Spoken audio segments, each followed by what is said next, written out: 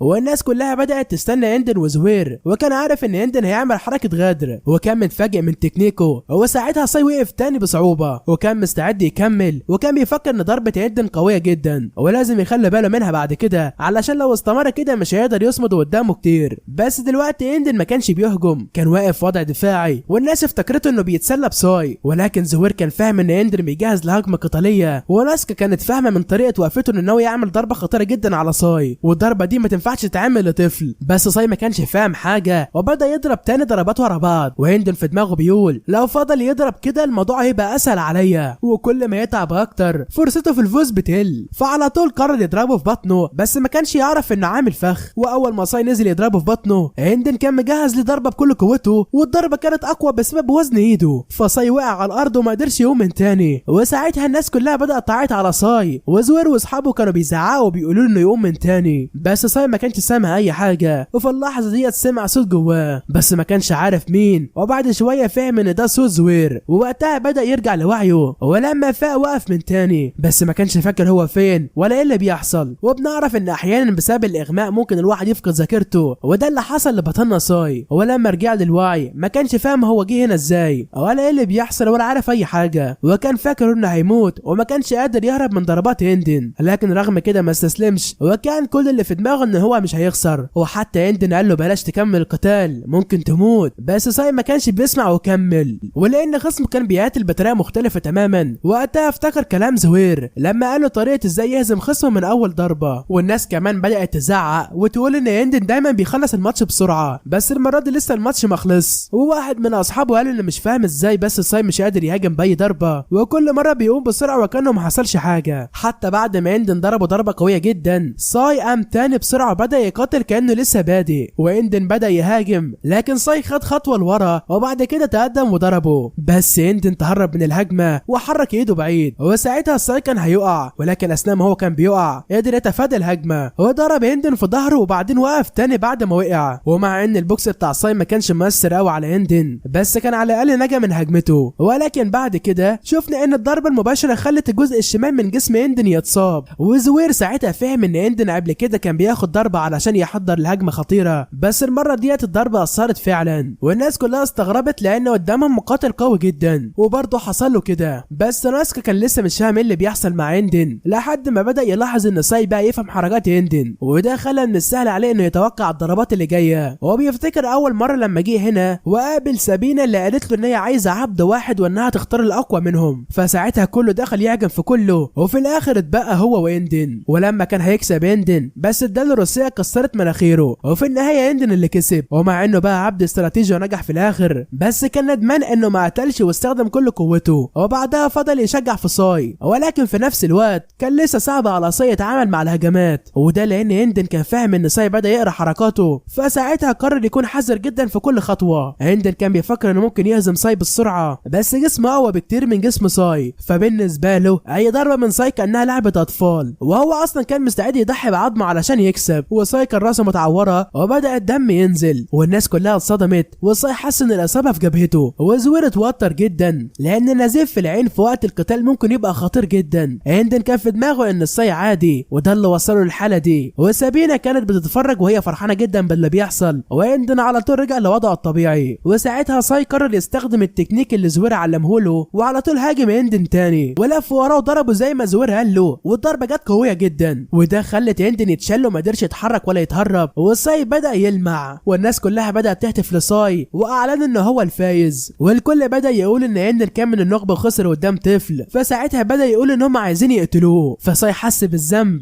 لان نفس اللي حصل قبل كده بيحصل تاني، فساعتها فرفر بصباعه كده بمعنى انه بيطلب ان اندن يتساب يعيش. بس الناس بدل ما يهدوا بداوا يزعقوا انهم عايزين يقتلوا ساي كمان، وفز خادم سابينا وقال لها انها لازم تمشي من المكان هنا علشان الجو بقى خطير جدا، ولكن ساعتها قالت لهم ان هم يشيلوا الخيمه بسرعه، وسابينا طلعت قدام الكل وناس كتير كان اول مره يشوفوها، وقالت لهم بكل هدوء مفيش دعوه للقتال، البطوله لسه في اولها ولسه في كتير هنشوفه. وساعتها الناس هديت وقالت لاندن ان هو عمل اداء كويس جدا وان ده هو الوداع، وعلى طول سابته ومشيت. واندن لما سمع المديح من سابينا هدي خالص وما قدرش يرد عليها. وبعد كده شفنا ساي فاق واصحابه قالوا له ان هو نام من الصبح، واول ما كل حاجه خلصت وقع على الارض وقال لهم انا عملت اللي عليا. وسال ناسكا اندن عامل ايه دلوقتي؟ هل الاصابه بتاعته كويسه؟ فرد عليهم ناسكا وقال اصابات ساي اسوأ بكتير من اصابات اندن، فلازم يقلق على نفسه وان اندن سليم دلوقتي بس مش هيرجع للحلبة تاني، وده لان سلسله فوز اتكسرت. ورودك كان غضبان جدا لان اندن خسر وكده مش هيقدر يقتله، فقال ان هو هيكسر كل خصومه في اخر يومين من البطوله، والكل بدا يسيب المكان. بس ساي سأل عن زوير فقالوا له ان هو عنده شغل وخرج شويه. وبعد كده شفنا زوير راح لاندن وقال ان هو معلم ساي، واندن ساله انت جاي ليه هنا؟ فقال ان هو سمع ان اندن هيمشي من المدينه، وزوير قال ان هم كمان بعد البطوله هيمشوا. وبعد كده زوير قال ان هو عايز يساله عن حاجه، قال له ان التكنيك اللي اندن استخدمه علشان يهزم ساي هو نفسه اللي ساي استخدمه علشان يهزم اندن، والتكنيك بيتضرب في نفس المكان بالظبط. فزوير قال له ان حاسس ان التكنيك ده مش من اختراعه وان حد علمه له، وساله على طول مين هو اللي علمه لك؟ فاندن قال له ان هو اتولد عبد وعمره كله ما عرف يعيش كويس مع حد، ولكن بعد شويه تقبل مصيره وبقى راضي جدا بحياته كمقاتل عبد، بس جسمه ما كانش كبير وعلشان كده ما كانش بيقدر يهزم الكل، فكان بيتدرب طول اليوم وما كانش بيبقى قوي كفايه. ومن 5 سنين وهو بيتمرن دعا ان هو يبقى اقوى، وفجاه واحد بدا يكلمه واندن ما كانش عارف ان في حد حواليه، والراجل ده قال له ان هو يقدر يخليه اقوى بس لازم تمرينه يبقى ليه هدف واحد بس. وكل كلمه من الراجل ده كانت بتاثر في اندن بعمق، فاندن على طول سأل هو يطلع مين، والراجل رد عليه وقال ان هو بيراقبه من زمان وعلشان كده هو جاله دلوقتي، وقال كمان انه شايف ان اندن موهوب جدا وما ينفعش موهبه زي دي تضيع. ولما اندن سمع الكلام ده وقع على ركبته وقال للراجل تقدر تخليني قوي؟ الراجل رد عليه وقال له انه كان مقاتل من المستوى الثالث ويعني يقدر يساعده اكيد، وقال له كمان انه بيدور من زمان على حد زيه هدفه ان هو يبقى بقى قوي زي هدفه هو. وبعد كده الراجل قال له انا كمان هعلمك تقنيه تقدر تهزم بيها خصمك من اول ضربه. ومن ساعتها عندنا عمل الراجل ده معلمه وما كانش حتى يعرف اسمه، لكنه بقى سيده وبدا يتمرن معاه وكل يوم بيبقى اقوى اكتر وبدا يكسب ماتشات ورا بعض لحد ما جه يوم ويتعلم التقنيه الخاصه دي. ولكن بعد كده الراجل اختفى فجاه وساعتها ما رجعش تاني. زوير قال ان الراجل ده كان بيختبر تقنيته على مقاتل قوي وده علشان يعرف اذا كانت فعاله ولا لا، ولما بيخلص شغله بيختفي على طول. ومن كلام زوير عندنا فاهم ان الراجل ده درب زوير كمان، وزوير قال له ان ده الشخص الوحيد اللي سماه سيد، ولكنه سابه ومكملش التدريب معاه ومشي. بعد كده شفنا اندن وهو بيسيب المدينه وناس كداله شويه ادويه تفيده في الطريق، وعلى طول اندن خدهم ومشي. وبعد شويه ساي ورفاقه كمان بداوا يسيبوا المدينه، وشفنا ان السبب اللي حصل مع اندن ساي بقى مشهور جدا في المدينه، وساعتها الناس كلها بترمي عليه ورد وبيودعوه. وبعد كده شفنا العبيد شغالين في صناعه القضبان الحديد وكلهم بيكونوا تعبانين جدا، وده لانهم بقالهم فتره بيشتغلوا من غير توقف وجسمهم كله وجعهم من كتر التعب. وساعتها جه جندي وقال لهم ان دلوقتي يقدروا ياكلوا، وطبعا فرحوا، بس هم بياكلوا كانوا بيشتكوا لحد امتى هنفضل نشتغل كده، وايديهم كانت بدات تنزف من كتر الشغل. ولكن ساعتها ساي صرخ فيهم وقال لهم ان ده يعتبر جزء من التدريب وانه بالشغل ده هيقووا نفسهم، بس برضه بدا يشتكوا وده لان الشغل دوت ملوش اي لازمه. وساعتها ساي قال لهم ايوه فعلا ده الشغل ممل وحياتنا كمان ممله، بس احنا ما نقدرش نفضل ضعاف كده طول العمر وده اللي سيدنا عايزه. وبعد كده بيفتكروا لما زوير قال لهم انهم ضعاف جدا ولازم يقوى، واول حاجه يعملوها هي انهم يصنعوا القضبان وهيفضلوا يعملوا كده لحد ما زوير يقول لهم يوقفوا. ومن وقتها هم بيشتغلوا في الشغل ده بقالهم شهرين متواصلين وكل جزء في جسمهم كان بيئن. وفي احد الايام زوير جه وقال لهم يجوا معاه، فكلهم افتكروا ان الشغل خلص وهيبداوا يرتاحوا، ولكن زوير قال لهم ما تفهموش غلط، دي تعتبر راحه مؤقته وهترجعوا تشتغلوا من تاني. وساعتها الكل اتضايق جدا، وزوير قال لهم ان هم هيكملوا الشغل ده على الاقل 6 شهور. فساي سأل احنا رايحين فين، فزوير قال له ان الملك بتاعك طلبك. فساي راح وشاف ان في جنود بيدوروا عليه، وده لان الامبراطور بيجهز بطوله قتاليه بيدوروا على مقاتل قوي، وسمعوا كتير عن ساي. الملك بتاعه قال له افرح يا عم، دول جم مخصوص من بعيد علشانك. بس الجنود كانوا مش مصدقين وقالوا لبعض هل ده هو فعلا احنا سمعنا عنه. فواحد من الجنود قال لهم هنعرف اذا كان قوي فعلا ولا لا، وده لان قبل البطوله الرسميه هيبقى في ماتشات تاهيليه وهيشارك فيها مقاتلين من كل انحاء العالم، وساي لازم يقتلهم. وقال كمان ان اللي هيدخل البطوله الرسميه هياخد كل الجوائز والفايز هيتم تكريمه من الامبراطور نفسه. وبعدين واحد من الجنود قال لساي حتى العبد المقاتل اللي زيك ممكن ياخد حريته لو كسب. وساعتها ساي بدا يفكر دي ممكن تبقى فرصه عظيمه ان ناخد حريتي وممكن ما تتكررش ابدا، بس كان ساعتها حاسس باحساس غريب جواه وكأن مفيش هروب من الامبراطور وانه دايما هيفضل مربوط بيه. وساعتها صاحبه لما عرف ان في اماكن فاضيه قال ان رودي كمان هيشارك، وبعدين طلبوا من زوير يدربهم كويس وده علشان يقدموا افضل اداء عندهم. وزوير كمان كان جاهز ان يديهم تدريب محترم. وبنشوف بعد كده ان زوير بيقول لساي ان دلوقتي معاه مقاتل مؤهل وبس فاضل اقل من شهر على الماتش، فطلب من ساي انه يتدرب بجد، ولكن كمان كان لازم يكمل تدريبه على استخدام الفاس بتاعه. وساعتها ساي اتضايق شويه لما عرف كده، بس صدق زوير وقال لازم يثق فيه لان الموضوع ده هيكون مفيد ليه في المستقبل. فساعتها ساي راح غسل نفسه وبدا يستخدم الفاس من تاني. وبعد كده بنشوف ان فاضل يوم واحد على ماتش التصفيات، وساي وكل الناس راحوا للحلبه اللي هيتعمل فيها الماتش، بس المكان كان صغير جدا وساي استغرب لان واضح ان القتال في المكان ده هيكون صعب. وبعدها الملك قال ان لازم يعمل حاجه حلوه في القتال، وده لانه دفع فلوس دخول الماتش بتاع ساي. فهنا ساي ساله وقال له طب ما الامبراطور بنفسه هو اللي دعاهم، ليه لازم ندفع؟ فزوير قال له ان دي عاده قديمه ودايما الفلوس بتاعت الخسران هي اللي بتروح. الملك ساعتها قال لهم اللي هيكسب هيقدر ياخد اللي هو عايزه، يعني الخسران هينسى فلوسه لان الكسبان هو اللي هياخد كل حاجه. وبعد كده شفنا ماتشات التصفيات بدات وكل المقاتلين بداوا يقاتلوا واحد ورا التاني، وكان في ناس بتكسب وناس بتخسر. وبعدين جه دور ساي وفكر ساعتها ان كل فوز بيقربه من حريته، فقرر ان هو مش هيخسر. الخصم بتاعه افتكر ان هو سهل وبدا يهجم عليه، بس ساي تفادى الهجوم وضربه، والخصم وقتها فهم ان ساي مش طفل عادي وان مش ممكن هيكسبه بالسهوله دي. ساي فضل يضربه ورا بعض وما ادالوش فرصه يتحرك، وفي وقت قصير جدا ساي كسب بكل سهوله، والناس كلها اتفاجئت ازاي قدر يهزم مقاتل اكبر منه كده بالسهوله دي. وبعدها رجع لاصحابه كلهم بدأ يمدحوه وقال ان هو بقى اقوى من الاول بكتير، ولكن ساعتها هو كان ساكت وما كانش بيقول اي حاجه. وبعد كده ساي بدأ يتضايق من نفسه، وده لان الكل افتكر ان هو كسب بسهوله، ولكن الحقيقه ان الفوز ده ما كانش سهل خالص وكان صعب عليه جدا. فزوير حاول يهديه دي بكلامه، والكلام فعلا اثر فيه. وبعد كده شفنا راجل عنده حظ عظيم وكل ماتش بيكسبه بالحظ، وكان بيقول ان هو هيكسب البطوله دي كلها هو معتمد على الحظ وبس. وفي نفس الوقت ساي كان بيكسب كل ماتش ورا التاني، بس المره دي كانت قاسيه جدا، ما كانش بيرحم خصومه وكان بيضربهم بقوه جدا. وبعد كده زوير قال لساي شويه حاجات كان بيعملها غلط، ولو كمل كده ممكن يتعب في الماتشات اللي جايه. فساي اتعصب جدا على زوير وقال له انا بكسب كل الماتشات ومع ذلك ما بتقولش ولا كلمه حلوه، وقال كمان انا مش حاسس باي فرحه مع ان انا بتعب جدا. فزوير ما ردش، وساعتها ساي خرج بره علشان يهدى. وبعد ما مشي اصحابه قالوا ان هو اتغير جدا وبقى قوي، بس ما كانش بيضرب خصومه بالقسوه دي زمان، كان حتى بيتضايق علشانهم، ولكن دلوقتي محدش قادر يفهم هو ليه متعصب بالشكل ده. وبعدين افتكروا ان من ساعه ما بدأوا يتدربوا علشان مباريات القتال ساي بدأ يتغير. وتاني يوم ساي كان بيتدرب على الحفر بالفاس وبدأ ينزل دم من ايده، ولكن برضه موقفش. ساعتها زوير جه وقال له انه بالرغم من كل التعب اللي ساي بيعمله هو مش بيقوى اكتر من الاول، وعلشان كده كان متعصب طول الوقت. ولكن ساي انكر الكلام ده وقال انه فعلا جاب نتائج كويسه من التدريب وبقى اقوى بكتير من زمان، وان ده مش سبب عصبيته، وكمل تمرينه بالفاس. زوير رجع له تاني وساله انت بتحفر كده وخلاص مفيش هدف يعني ولا ايه؟ وقال ان هو مش هيشرح له حاجه دلوقتي، والمفروض ان ساي بيذاكي كفايه علشان يفهم نفسه، بس اداله تلميح وقال ان هو قريب من تحقيق هدفه. وبعدين قال له زي ما بتستخدم الفاس بضرب الارض بنفس الطريقه دي لازم تضرب في القتال. وفي الاثناء دي الوقت كان اتاخر، بس ساي لسه بيتمرن وما كانش قادر يفهم الاحساس اللي المفروض يحس بيه علشان يوصله في البوكس. وبعدها راح يتفرج على ماتش الولد، والولد ده كسب خصمه بسهوله جدا، والناس كلها بدات تقول عليه انه مقاتل قوي وانه ممكن يكسب التصفيات كلها. وفي الليل ساي كان ماشي بعد العشاء، وساعتها اصحابه سالوه رايح تتدرب على الفاس تاني ولا ايه؟ فواحد منهم قال له ايه فايده التدريب ده؟ ليه بنتعب نفسينا كده؟ والساي رد وقال اللي بيشتكي عمره ما هيتعلم حاجه، علشان كده لازم تبطلوا تشتكوا. وبعدين سابهم ومشى. وبعد كده شفنا نفس الواد اللي لعب اول ماتش، واصحابه بدا يقولوا عن ساي انه كمان مقاتل جامد وقدر يهزم كل خصومه بسهوله لحد دلوقتي، والولد ده بدا يفكر انه عايز يواجه ساي في القتال. وبعدها شفنا ساي دخل الماتش اللي بعده وكان قدامه راجل قوي جدا، والساي وهو بيقاتل كان في دماغه انه لازم يحط نفس القوه والقلم اللي بيحطهم في الحفر زي ما زوير قال له، وكان بيتفادى كل ضربات الراجل وفي نفس الوقت كان بيضرب فيه ضربات متتاليه. الراجل ده بدا يهاجم ساي، وساعتها ساي افتكر الحفر زي ما انا كنت بعمل على طول لما كان بيقابلنا حجر قاسي كنت بضربه، وساعتها ضرب الراجل ده بوكس قوي جدا وده خلاه يغمى عليه من ضربه واحده. وكده ساي كسب وفرح جدا انه قدر يغلب خصمه من اول ضربه، وزوير كمان كان فرحان لانه شاف ان ساي اخيرا فهم المعنى الحقيقي للتدريب. وتاني يوم كلهم بيتدربوا تاني، وساعتها ساي قال لاصحابه انه كان متضايق جدا الايام اللي فاتت وعلشان كده ما كانش بيعرف يتعامل كويس معاهم، ولكن دلوقتي هو بقى كويس، وده لانه اخيرا وصل اللي كان بيدور عليه في القتال اللي فات. وكلهم قالوا له لو في اي حاجه مضايقاك اتكلم معانا يا اسطى، احنا نسمعك كويس عشان احنا اصحاب. وساعتها هو فرح بالكلام ده وهو لسه بيتكلم معاهم، وفجاه الواد اللي شافه قبل كده جه وساله اذا كنت انت المقاتل اللي كسب ماتشات من غير ما يتضرب ولا ضربه. فصاي لما شافه افتكره وقال ايوه هو ده نفس الولد اللي انا اتفرجت على ماتشه. الولد قال ان هو في المجموعه الاولى وفي نصف النهائي، وساعتها صاي قال له انا في المجموعه الثانيه، وعلى طول الواد فرح جدا وقال له احنا كده هنلعب ضد بعض في النهائي. واثناء ما هو ماشي قال له صاي خليك مستعد للنهائي، وباين ان هو عايز يهزم صاي، بس صاي كمان مش هيسيبه يكسب بالسهوله دي. واصحابه قالوا له بلاش تفكر في الولد ده كتير، فممكن يكون جاي هنا بس علشان يشتتك عن الماتش، فركز على الماتش وبس. وبعدها مشى معاهم. وبعدين شفنا الولد اللي عايز يواجه صاي جه يتفرج على ماتش نصف النهائي واتفاجئ جدا من مستواه، وده لان صاي بقى مقاتل جامد جدا في سنه صغير وطريقه قتاله جامده وضربته قويه جدا، في حين ان الاولاد اللي في سنه ما عندهمش الاول اللي عنده. وبعد كده عينه وقعت على زوير وحس انه شافه قبل كده، وفجاه افتكر ان ده هو المقاتل المشهور اللي اختفى بسبب اصابه في ركبته، ووقتها فهم ان السبب ورا قوه صاي وتقنيته هو زوير وهو اللي علمه كل ده. وساعتها الولد قال لنفسه يعني كده الموضوع سهل، انا لو غلبت صاي يبقى كأني غلبت معلمه. وفي نفس الليله صاي كان قاعد بيفكر ان بكره النهائي وعارف فعلا الخصم هيبقى الولد ده، وقال لنفسه انه مهما كان خصمه قوي مش هيسمح لنفسه يخسر، وده لانه لازم يكسب علشان يدخل البطوله الكبيره ولازم يكسبها كمان. وفي ناس كتيره مستنيه تشوف صاي هو اللي بيكسب